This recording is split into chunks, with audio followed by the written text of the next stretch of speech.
வணக்கம். கோவை மாநகர் மாவட்ட தலைமை தமிழக வெற்றிக் கழகம் சார்பில் அரசு பள்ளி மாணவ மாணவியர்களுக்கு பிரத்யோக பேருந்து சேவை ஏற்படுத்த கோரி தமிழக வெற்றிக் கழக மாநகர மாவட்ட செயலாளர் சம்பத்குமார் தலைமையில் கழக உறுப்பினர்கள் ஒன்று கூடி மாவட்ட ஆட்சியரிடம் இன்று மனு அளித்தனர்.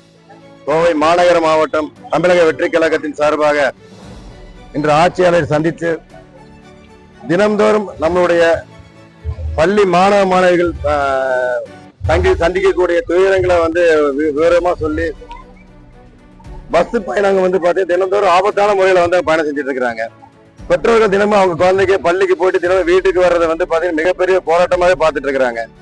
இதற்கெல்லாம் தீர்வு வேணுங்கிறதுக்காக தமிழக வெற்றிக் கழக சார்பாக மாவட்ட ஆட்சியர் மனுவாக பிரத்யேகமாக அதாவது மகளிருக்காக நீ தனியாக பஸ் இயக்குவதை போல மாணவ மாணவிகளுக்காக மட்டும் காலை மற்றும் மாலை வேலைகள்ல பிரத்யேகமாக மாணவ மாணவிகள் பயன்பெற அளவுக்கு பஸ்களை இயக்கணும்னு சொல்லி கேட்டிருக்கோம். கூடுதல் பஸ்களை இயக்கணும்.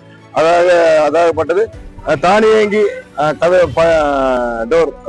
கதவுகள் இயக்க இருக்கிறது போல பஸ்ஸைகள் இயக்க வேண்டும் என்று நாங்கள் மாவட்ட ஆட்சியரிடம் கோரிக்கை வச்சிருக்கிறோம். அவருக்கு நிச்சயமாக அவர் பார்த்துட்டு அவர் சந்தோஷப்பட்டாரு. நிச்சயமாக கொண்டாட ஆவணங்களை செய்வதாக உறுதி கொடுத்திருக்காரு. பெற்றோர்கள் தினந்தோறும் அவங்க பிள்ளைங்க ஸ்கூலுக்கு போயிட்டு திரும்பி வருவாங்கிற ஒரு பயத்தோட பார்க்க வேண்டியதாக இருக்குது. ஏன்னா பஸ்ல படிக்கட்டுல தினமும் தொங்கிட்டு போறத நம்ம காலையில மாலையில பாக்குறோம்.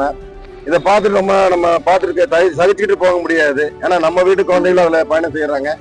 அதனால நிச்சயமாக அவங்களுக்கு நல்ல ஒரு தீர்வு கிடைக்கும் நம்பிக்கை தமிழக வெற்றிக் கழகத்துக்கு இருக்கு. நல்ல ஒரு பதில் கிடைக்கும் நம்பிக்கை எங்களுக்கு இருக்குது. நன்றி.